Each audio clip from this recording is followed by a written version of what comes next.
হাদিস থেকে আলোচনা করবে, তাই না? একদল মাথা মোটা দলেরা এখান থেকে বের হবে আর বলবে, হুজুররা মনে বানানো কথা বলে, এটা এত কিছু হবে না, কবরে কি এত শাস্তি আছে, জাহান্নামের ভেতরে এত শাস্তি, তাই বলে আল্লাহ দিবে, আল্লাহর কি দয়া মায়া নাই?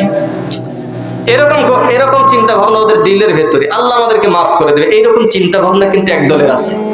আল্লাহ আমাদের মাফ করে দেবে, নামাজ পড়ি নাই কি আছে, আমার দিলে ঈমান আছে, ঈমানের বলে আল্লাহ তাআলা আমাকে জান্নাত দিবে, এই চিন্তা ভাবনা কিন্তু এক দলের, ঠিক না?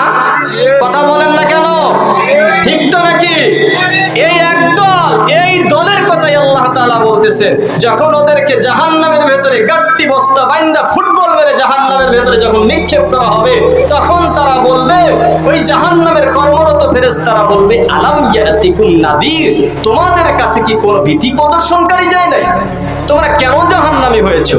তোমাদের কাছে কি কেউ ভয় দেখানোর জন্য, জাহান্নাম সম্পর্কে ভয় দেখানোর জন্য কেউই তোমাদের কাছে যায় নাই? তখন তারা বলবে, ক্বালু বালা ক্বাদ জাআনা নাযীর, বলবে হ্যাঁ হ্যাঁ হ্যাঁ, অনেক দল এসেছিল আমাদের কাছে, হুজুররা রাতের পর রাত জেগে আমাদেরকে দ্বীনের দাওয়াত দিয়েছে, কোরআন হাদিস থেকে কথা বলেছে, তবে কেন তোমরা জাহান্নামী হয়েছো? তখন তারা বলবে, ফাকাযযাবনা, আমরা তাদেরকে মিথ্যা মনে করতাম, ওরা গালগপ্প বলেছে,